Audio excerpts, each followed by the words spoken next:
Hello, one and all, and welcome to Behind the Glass and our F1 special series, which I think I'm going to go for. I'm going to go for after the checkered flag. once the checkered flag has been waved. That was kind of like this, as close as I got to giving this series a name. If you've never listened to it before, essentially, after each Formula One race of the 2021 season, Paul Wallace and I, and potentially other guests further along in the season, get together to kind of talk through the race, to review the race, all the big storylines that have happened, or that happened in the race and maybe have happened in the last 24 hours or so. Now, as you can probably tell, if you're listening or watching, we're not together, romantically or physically. With the easing of some restrictions here in England, I'm on a road trip again. Thank God. Woo-hoo! I'm out making content for the main channel. I can't believe you're in Italy. It's so crazy. Definitely not in Italy. I'm in Yorkshire. Just, very similar. Actually, I have to say there's a beautiful sunset outside, so I could be in Italy. Yeah. But yeah, it means that we are having to record this via Zoom, as is the world, as the way of the world since coronavirus hit. But fingers crossed this will work. I'm feeling like it's going to work. It did take us 20 minutes to set up. We did try some other. Yeah. It's always the way with Zoom. It's just that disconnect from talking. But yeah, There's our we first definitely... awkward pause. Now that we've got it out of the way, though, we'll never do it again. It's going to be a smooth flow from here. So my question to you, Paul, is: have you watched the full race now? Because I know you didn't actually have a chance to watch the race yesterday. I was watching it in parts on my Sky Go phone whilst I was in the garden of my auntie and uncle's. It was so disconnected. So I frantically watched the YouTube highlights in an attempt to have some sort of input in today's podcast. I mean, I was going to say, as a co-host of After the Checkered Flag, really useless from you. Especially when it was such an exciting race. I mean, another extremely exciting race. I'm trying not to get overexcited by this season, but I kind of can't help it. If every race is gonna turn out like this, I'm gonna have a heart attack.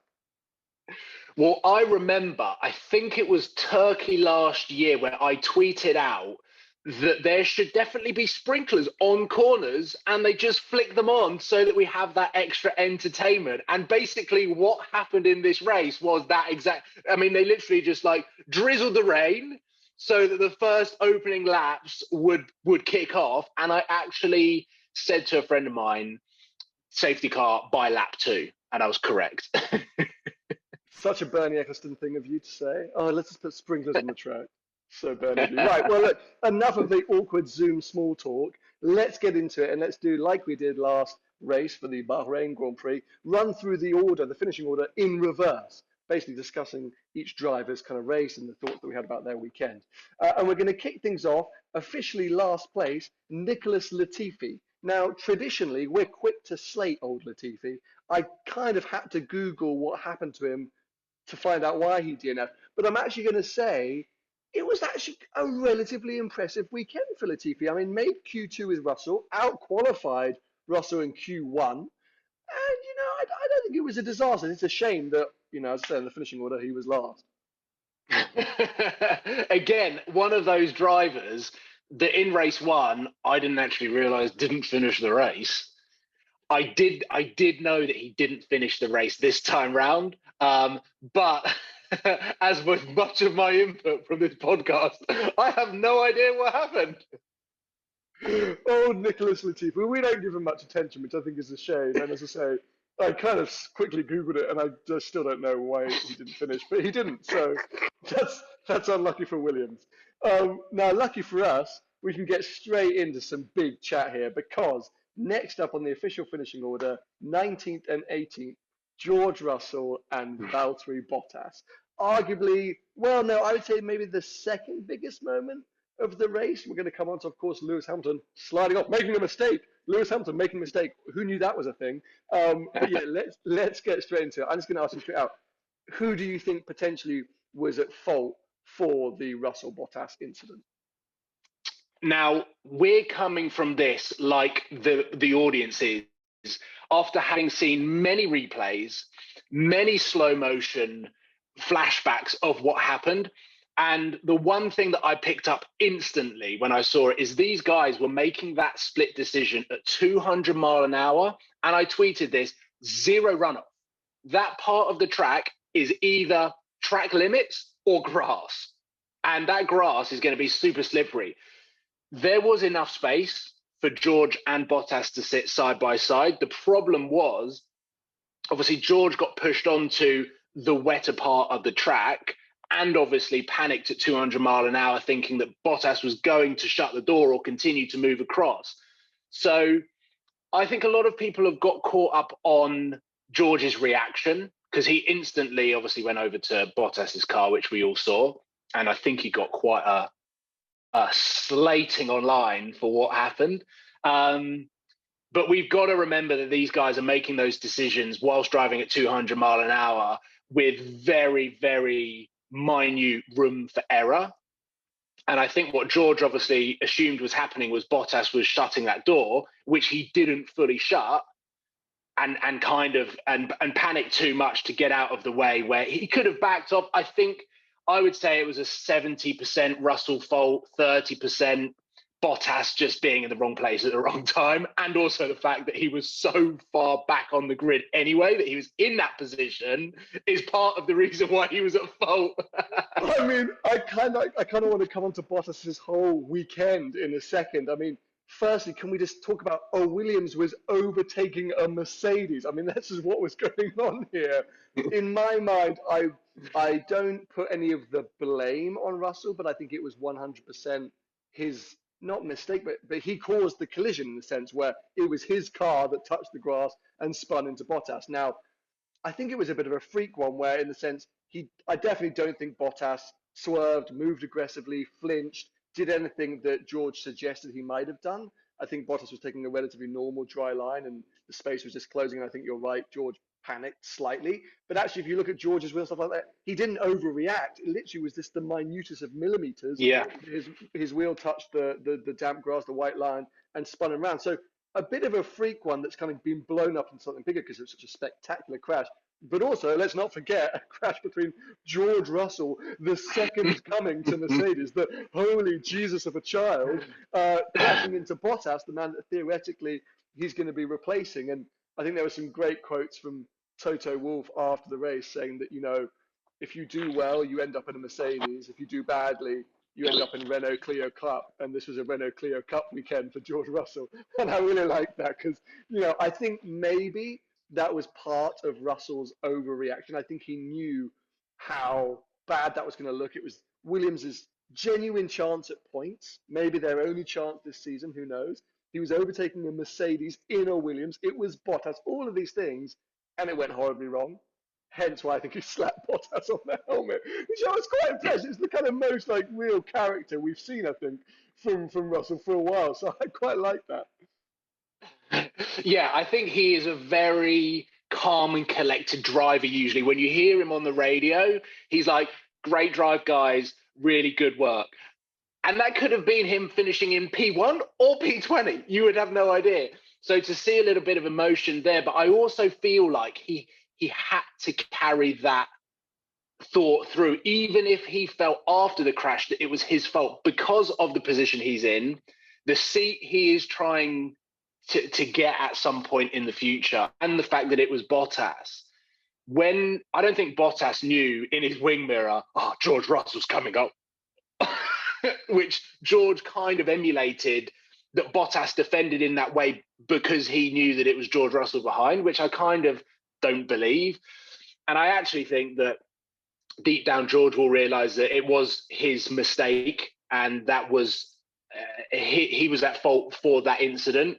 And I think people are missing the fact that Bottas was sticking a middle finger up at George whilst he was sat in the car. People were quick to jump on George for giving him a tap on the helmet to be like, you weren't even checking whether he was okay. George had a middle finger in his face. I'm pretty sure he knew that Bottas was okay. I think there was definitely some words exchanged before it got to that point. But I think, you know, that brings us nicely to segue onto Bottas and his weekend, because I mean what happened to him? What a disaster. Okay, fine. Qualifying looked worse than it was. It was a track where It seemed to really bunch up the teams in terms of performance. I think what was he 4/10 off pole in the end, which is a big margin, but it put him down in eighth, where we've seen a lot of tracks over the years that still had him in second place. So Yeah. fine. I mean, you can look at that in multiple ways, but either way, you don't want to be in wherever he did start. I think it was eighth on the grid in the second Mercedes, a joke, and then a race where he just was nowhere. And of course, all the Mercedes have the best car, hence why Hamilton could carve his way through the field. What about Bottas? He couldn't get past anyone. He was just the whole race sitting there battling Russell in a Williams. So I mean, what on earth must have happened to him? He must have clearly, woken up on the wrong side of bed. But if Bottas haters, I'm not haters strong, but Bottas dislikers needed an excuse to bang their drum, I mean, this was it, and I'm banging my drum real loud. You've done really well there to carry that part. You've got nothing to add. Well, no, my headphone just lost audio. Oh. So all of a sudden, I just had this incredibly eccentric bald man not talking. Bobbling away on screen with no audio. I mean, if this is the future of, what's it called, long distance F1 podcast, I think we're going to have to ensure that we're always in the studio after each race. But anyway, well, I feel like maybe I summed up Bottas. I don't think you would have had anything necessarily more to add. So we can move on. The only thing that I will add was I listened to Carlos Sainz's post-qualifying interview, and he was talking about he had some good corners, but he wasn't able to stitch the circuit together. And actually, I find Imola a bit like that when I'm racing on the PlayStation, which is nothing like what Formula One does. I cannot believe that you're bringing this up. It's like when I'm on the Formula One game on the PlayStation, I also struggle to put a lap together. I mean, this is tenuous at its best, but... No. Well, firstly, Imola's not on the Formula One game. So what I'm saying is, what Carlos Sainz was talking about, maybe Bottas just failed to air his expression about his laps and how he feels about that circuit, because it's the worst excuse in the world for a Formula One driver to come away and be like, well, I just don't like that circuit. That's why I didn't perform, because that is just terrible. But yeah, you're right. The fact that Bottas wasn't able to improve on his qualifying lap time and position at the start of the grid and find himself in that midfield battle that inevitably ended up with him smashing into the barrier at nearly 200 miles an hour, was not a weekend to remember for old Bottas. Well, if Bottas continues to repeat these disastrous weekends, I don't think Russell's done himself any favours for a Red Bull-esque mid-season seat swap. But my question really is, going into next year, what Mercedes will do, but also what Bottas will do, because I would be really shocked if they keep him, if he continues with results like this or weekends like this. But as another team, would you want him? I can't really see that happening. I think you're off to endurance racing or Formula E or IndyCar, aren't you? Or rally. He's been doing a lot of off-season rallying. So it'd be interesting to see. But yeah, how the mighty have fallen. Because I always wanted him to be great. And anyway, let's move on. So 17th in the finishing order. Of course, our good friend, Nikita Mazepin. Now, did you notice, well, you probably didn't because you were distracted, on the Sky commentary, they've started calling him Mazepin, like a friend. And I feel like there's been like a memo that's gone out from his dad saying, like, we need to stop the Mazepin trolling. So can we start calling him Mazepin? Because it's not Mazepin, like it doesn't work. So I'm sticking with Mazepin. Maybe. Or you go down Mazza Skid Pan. Oh no, awful! But I see. Come on. No. Honestly, you can't try these kind of jokes when we're on a Zoom. But yeah, I mean, just like nothing to say about old Mazepin. He had a completely nondescript weekend. I mean, he did spin. He didn't crash necessarily into anyone too horrifically. Sort of kept himself to himself. A few mistakes in front of other people. Finished, I think, half a second or even a minute off Schumacher. Pretty disastrous. Interesting insight which Ted Kravitz spoke about, I think, or maybe Simon Lazenby, that apparently in the years leading up to Formula One, when he was in the junior Formula, his dad was paying Mercedes to allow Nikita to go and do private tests in 2016, 2017 Mercedes cars. And he got so used to and maybe arrogant driving those cars, that now he's got in a Haas, which when you said he turn right, it turns left. He doesn't know how to handle that. He can't compute, he can't drive around the issues, which may be significant. As we said last episode, we're not knocking that that car might be very difficult to drive, but he is looking more and more useless every weekend. Yeah, I think there was almost a sigh of relief from the commentators. I think it was lap 61 or 51 where he actually did spin by himself. And they're like, and there it is. Yeah, there's a yellow flag in sector 2. Oh, Mazepin's in that region. Yeah, okay. It was quite amazing. But, you know, to prove how difficult this car clearly is to drive, old Mick Schumacher, another spin as well. This one a little bit more dramatic. Kind of kept his head together. That was that sort of like kind of heart-wrenching radio call to his team, like, just tell me everything's going to be okay. And I was like, oh, Mick. But obviously a track when it, you know, went into the start procedure, we saw the previous winners, and Michael Schumacher was listed in 3 of the last 5 victories at Imola, and obviously Mick there as well. There's a lot of history. But, you know, unfortunately, these guys, as we know and as we've spoken about, just running their own races. And I guess apart from the spin and loss of the front wing, he did that, and he recovered well to get back to the pits, get a new wing on and carry on, I guess. Anything to add on old Mick Schumacher? Apart from the fact that they're both rookies driving a pretty undrivable car, the fact that they both finished the race, which I'm pretty sure they did, then... Yeah, officially, I think. I'm going to question whether you've got the order right. Did Vettel finish the race? This is a weird one. Vettel DNF'd, obviously he had some kind of failure, but they brought him in on 2 or 3 laps to go, and because of his order, his actual final finishing position is 15th, because Schumacher and Mazepin were 2 laps behind. So a bit of a weird computer error there. Or not computer error, but a weird way of counting it. So yeah, Vettel is next on the list. And I really hope that this is not going to become what we're going to see from Vettel in the season. I hope this is going to be the end of Sebastian Vettel. I think he sounded like he was being a bit more positive, especially after qualifying, even though he didn't have a particularly impressive result. He said, look, I'm getting there. You know, I'm starting to understand the car a bit better. There were signs of some improvement. I'm feeling better. Then going into the race, I mean, his car literally basically catches on fire with the rear brakes, and then just a messy race. But okay, maybe because the car was all over the place. I don't know. It just makes me so sad when I see him dwindling at the back. It's exactly why Rosberg will be sat there in his penthouse in Monaco going, I did the right thing. I quit whilst I was ahead. And everyone slagged him off. Oh, you won the world championship, but you're not going back to defend it.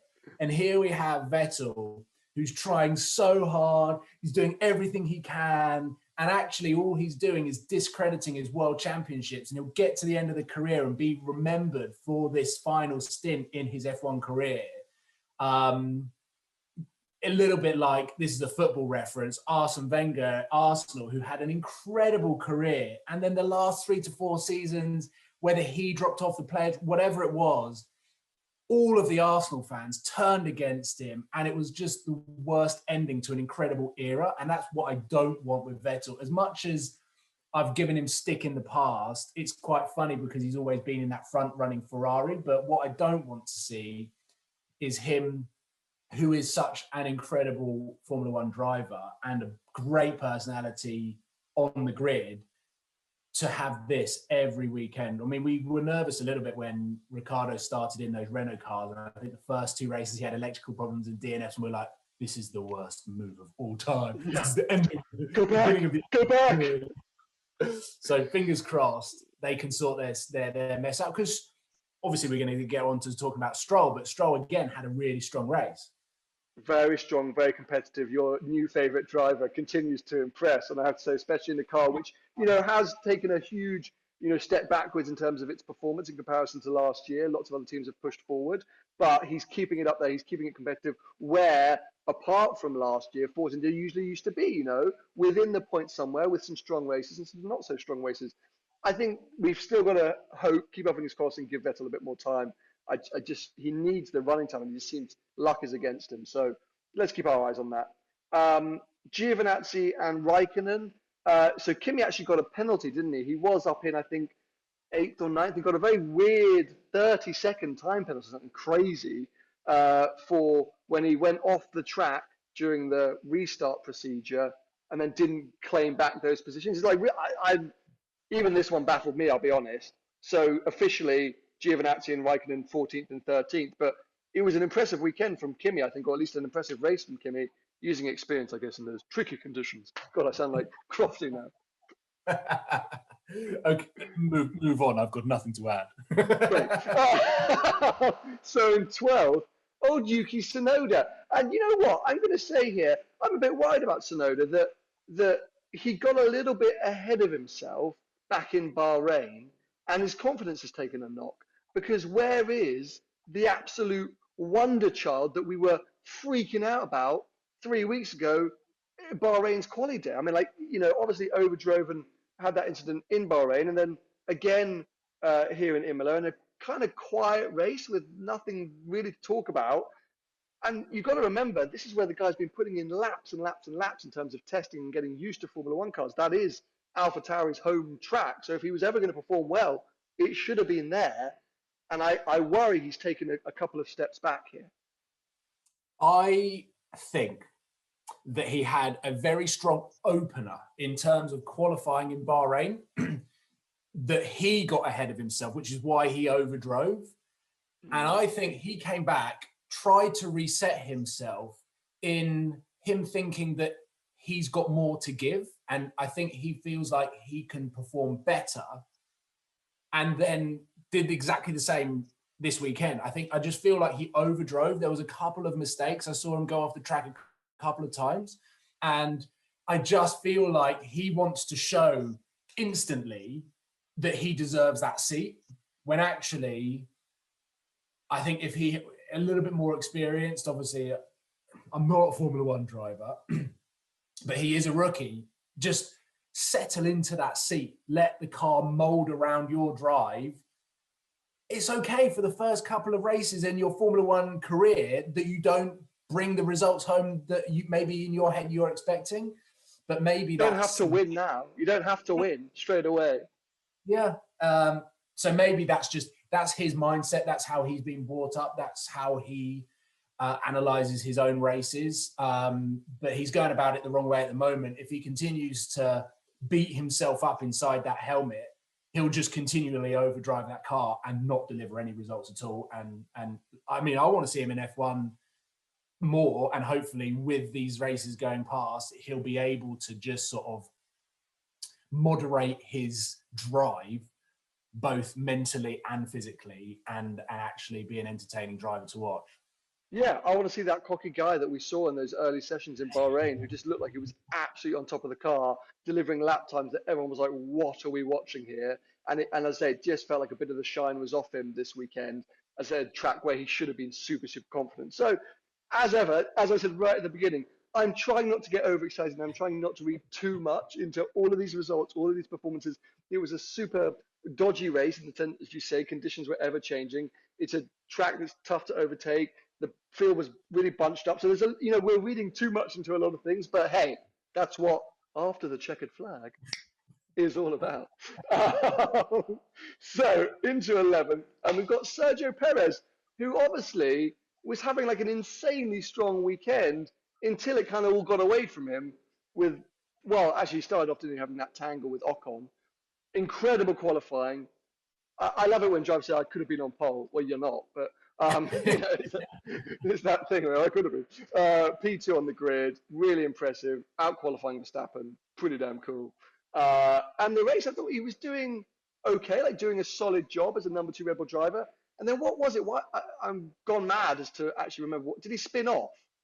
I think he did spin. He did. He spun. He spun off. Collected it, got back on track, but by that point had fallen well down the order, and then didn't come back through the order that convincingly. / maybe he didn't have the chance. Finishing up in P11 outside the points.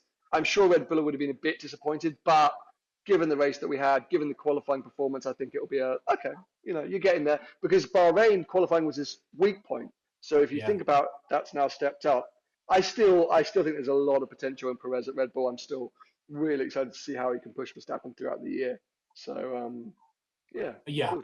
The only thing that I would add is going back to what I said in the first podcast. I just believe Perez believes himself he is the best guy in the grid and just wants to make the weekend a little bit more exciting by having a little bit of a spin and going back and see whether he can make it back through. Amazing. He didn't do it, so sorry, No.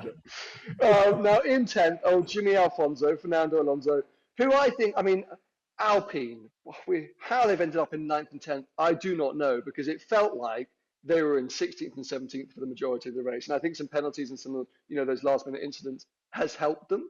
But my favorite clip of all time, which felt like a comedy sketch show, was obviously when they were filming the aftermath of Russell and Bottas. And they just zoomed out, and Alonso spun in the double yellow section. And it's like, oh, better pick this back up, and then just kept going. And I was like, the director was like, ha!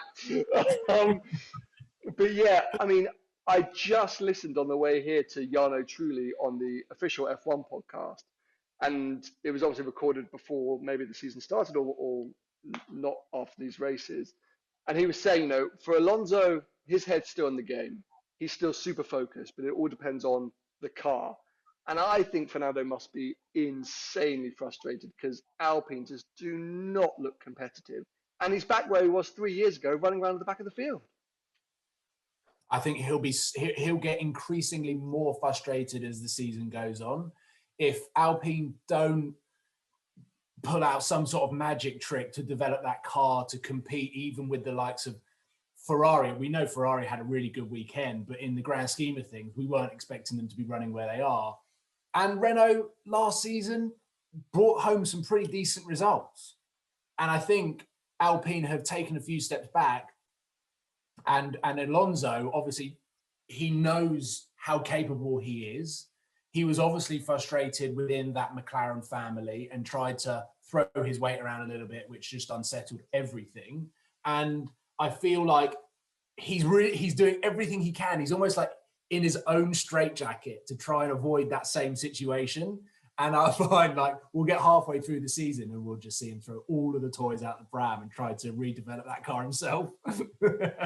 So my only sneaking suspicion with what's going on there is that the way that they won Danny Rick as well, and I think we spoke about this before, is that Renault as a group, now Alpine as a team, have thrown so much money and development into the 2022 regulations, which were supposed to be 2021, that essentially when that got delayed, they were like, we have no real budget or resource to develop a car for 2021. It's essentially, a small upgrade or small move forward from, the 2020 car. And I think Alonso maybe is clinging on to the hopes that Danny Rick was as well, that, next year things are going to turn good. But it's going to be a long old season for them. I think a long old slog. And you're so right. At what point are we going to hear him shouting GP2 engine? What you bringing on the whole topic of them not having any money until the next regulations because they've spent all of it. I wonder whether that's why they brought out that 76 grand Megane in the hope that they can raise a bit of cash. That was to help them develop. I mean, that would be punchy. But anyway, so yeah, 9th Ocon. I mean, I don't think he had a particularly interesting weekend, so we'll move on past him. Into 8th place, and your favourite man, old Lance Stroll. I will agree with you. Solid result. I mean, I think he put in some good driving, some good racing, kept the car up there in the points again solidly. Can't knock it. If anything, I was impressed. I'm glad that you're coming around. Well, let's not get ahead of ourselves, but against Mazepin, he's looking good.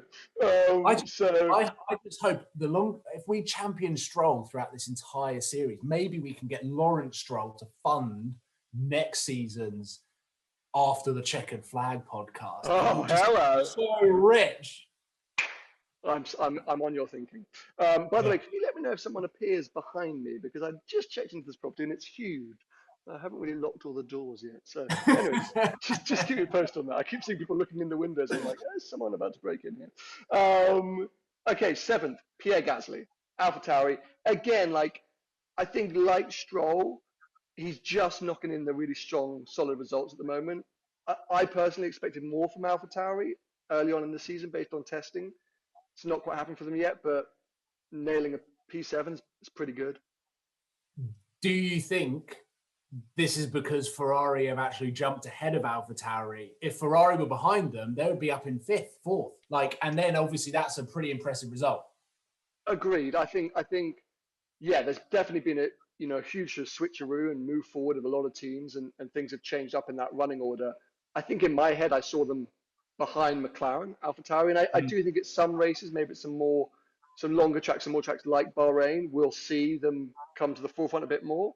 Monza, maybe, for example. But yeah, maybe the pace isn't actually there, just in testing and things like that. They sort of hinted that it might be. But I mean, Gasly it continues to impress, and surely he's going to get an opportunity at another big team at some point. You got to think. I think he's definitely got more of a chance of having a drive in the future than Bottas does. Yeah. Oh my God. Gasly to Mercedes. We heard it here first. P6, Danny Rick, who I think continues to admit, and it is clear to see, is struggling with race pace in that McLaren. I mean, I think unfortunately very obvious to see that. Performed well in qualifying again, out-qualified Lando, so he's obviously got the handle of the car over one lap. But yeah, the minute Lando got through, my God, did Danny Rick go backwards? Yeah, I wonder how different all of these Formula One cars are to drive, because we did talk about this in the first podcast and how Danny Rick was nervous about his first day. He's jumped from a Red Bull, which is a notoriously spiky, difficult car to drive, into a Renault that was slightly unreliable, into quite a fast McLaren. That how different are all of these cars for him to really feel like he needs a few races and race weekends to get used to this car, because tire degradation, is that the word? Great word, yeah. Must play a factor. It must be a major factor for him in race pace as to how can he carry through these lap time after lap times, because Lando has got that car nailed, and I'm sure we'll talk about it with this weekend, that hopefully it just is a quick process for Danny Rick, because he is one of the most entertaining drivers to watch make these overtakes and obviously compete up onto the podium. I'm sure we'll see him up there He'll get there. He'll get there. He just needs that time, and I think he admits it himself, and we've seen it over the years with different drivers switching teams. The pace is there. It's just his race pace. He just, he's clearly not on that same level, but he's keeping there with the results. It's not like he's literally finishing in P15 compared to Norris's P3. But once he's figured that out, I think clearly he'll be right up there, because on that one lap pace, he's already right there. So that suggests that a lot more to come from Danny Rick. So I think good at this early stage in his McLaren life that he did that, let Lando through.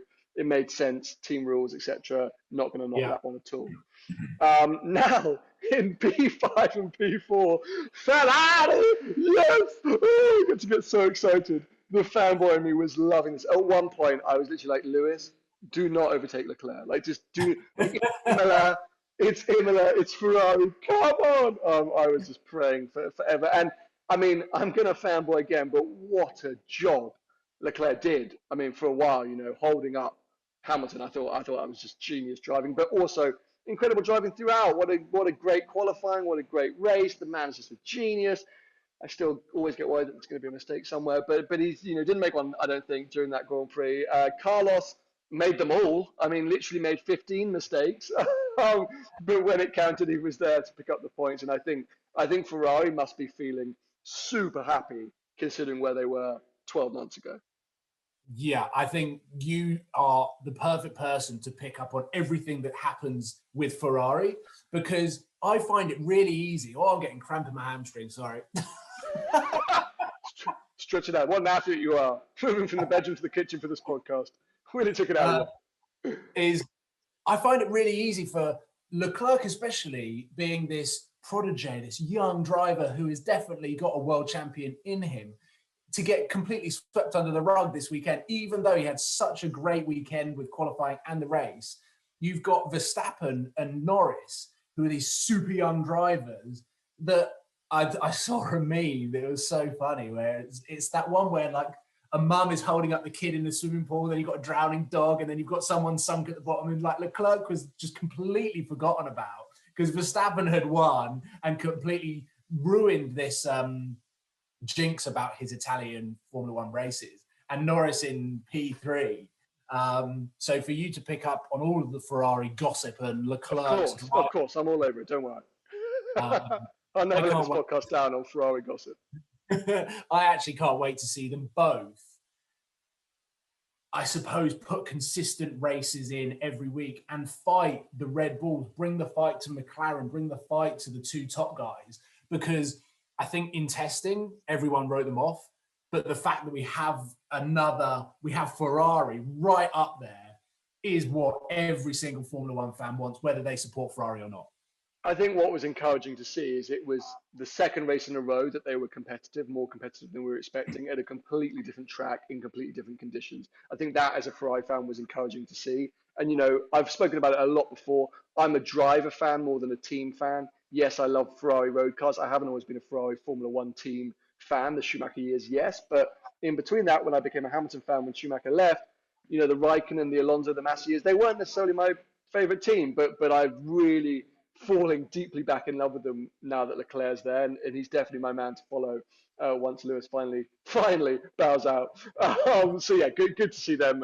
You know, solid points, and long may it continue. But let's move on to, I actually think, the man of the weekend. Of course, we've still got Hamilton and Verstappen to discuss, which we're going to have to do every single episode, because that clearly is legitimately the fight of the season. But Lando Norris, I mean, this guy, if he's not been aging like a fine wine over the last few seasons, it feels like this is his time. That car is definitely quick. He seems to really understand it well over one lap and over a race. His race pace was scintillating. His qualifying pace also fantastic. And great, again, defensive driving against Lewis. Considered, smart. I mean, all of it. It's just so impressive. It was a drive from someone way more experienced and mature than necessarily his racing record suggests. Yeah, I think he definitely got told by Zach Brown to rein in his joking persona online. Take this seriously now. Get your head in it. Obviously, he's a Twitch streamer and he enjoys the banter with his audience. He's got a huge fan club, and I'm a massive fan of him. And I just feel like this season he's matured off the track, which is now starting to bring the results on the track. And I'm only frustrated in myself on this weekend with Lando Norris, because when he put that lap in qualifying, I went straight onto my betting app to see what his odds were for a podium, and it was 9-2. And I was like, oh, that might be worth like 50 quid. And I checked back, the odds had gone down. I was like, oh, I'll leave it. It's fine. He's probably not going to get on it. And I would have won loads of money. Damn you, Lando. Well, I think there are many more podiums to come. At the moment, he's obviously got complete handle of Danny Rick, which is impressive. But what I cannot wait to see is once, you know, hopefully Ricciardo gets up to speed in the McLaren, that is going to be an almighty battle between those two, because, you know, as I say, Lando really looks impressive. So yeah, I can't wait to see that. But yeah, I think definitely he was driver of the weekend, or driver of the race. Anyway, he won the award that he should have won. So let's come on to the top two. If I'm honest, I'm going to skip straight to Verstappen, because I don't really have anything to say about Verstappen. Just a mighty race. Just looked completely imperialist. What's the word that I'm thinking of? He was just, you know, he was out front. He did a great race. It was a drive of a world champion that was absolutely comfortable at setting the pace. Felt zero pressure. He made sure that the start was unreal. When you watch back the start, unreal. And also that was a message to Lewis. I was just about to say, the way he commanded turn one and put Lewis onto those sausage things, I was like, eat the out the way, old man, out the way. It was, and then you never saw him. And I think Red Bull were a little bit frustrated, Red Bull sponsors were probably a little bit frustrated at the fact that they're paying all of this money to have their name on the front-running car, and they got zero coverage. Never saw him. But, you know, yeah, super encouraging for our season-long battle that, you know, all the promise of testing, all the promise of the early, you know, Bahrain Grand Prix, you know, the pace is there. They can command a race. They can get up front, you know, second and third on the grid. easily could have been first and second. You know, it was hair whispers, what's it called? Anyway, whiskers of a difference. Very close is what I'm trying to say. So yeah, it's on, that's for sure.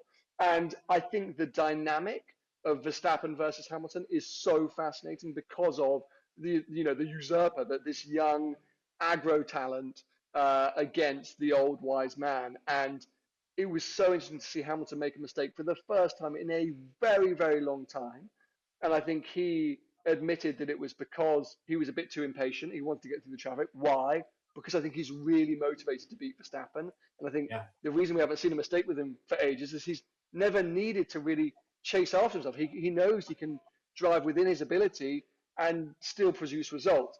Okay, he was wise and clever enough to reverse out of the grid, and okay, fine, a bit of a weird thing trying to spin up the wheels and end up going in the barrier. But in the grand scheme of things, incredible recovery drive.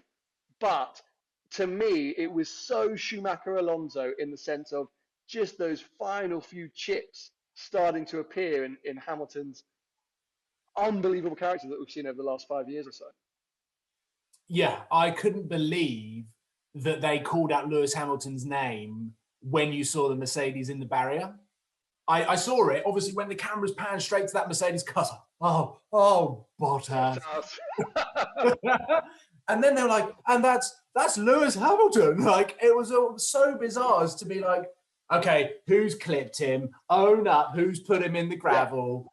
Ericsson must have touched him.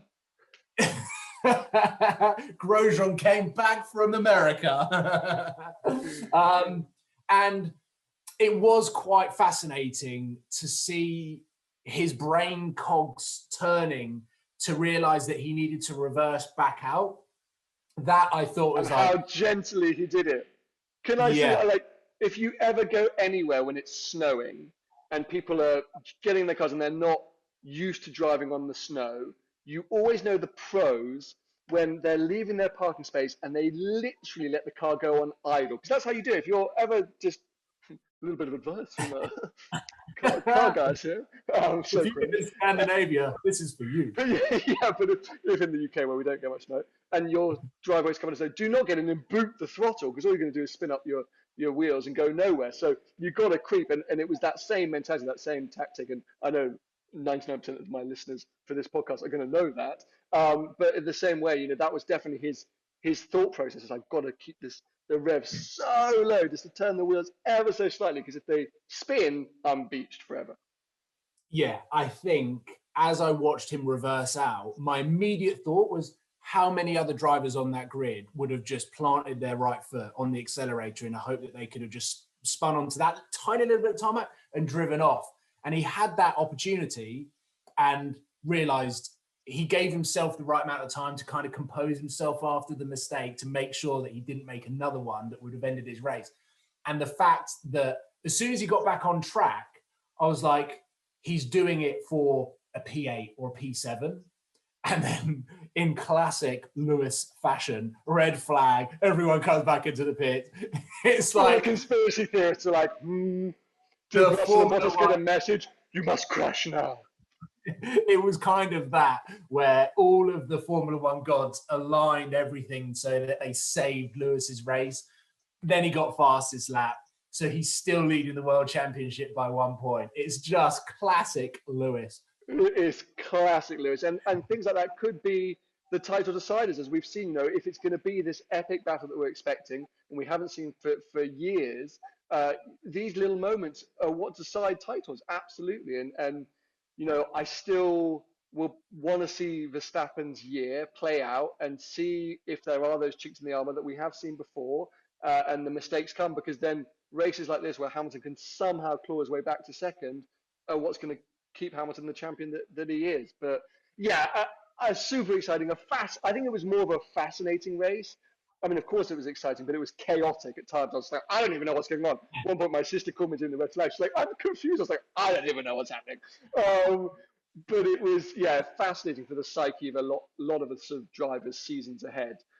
So yeah, I'm super glad that we've had a chance to sit down and nerd out about it, even though you didn't get to really watch it properly, and we're in completely separate locations and we've had very dodgy Zoom connections. I hope those of you listening, this hasn't been that unbearable. I am concerned that, moving forward, we are going to have to do a few more of these what we call them, digital or separated podcasts. Virtual. Virtual, thank you, virtual podcasts. But I think if we do that, we'll have to step up our production quality slightly. So don't worry, listeners. But anyway, I think for Portugal, hopefully we'll be back in the same place. Maybe we'll look into adding that third guest we always mutter about. Maybe maybe. maybe we can invite Lawrence Stroll in as a third guest and almost just give him a taste of what he could be invested in.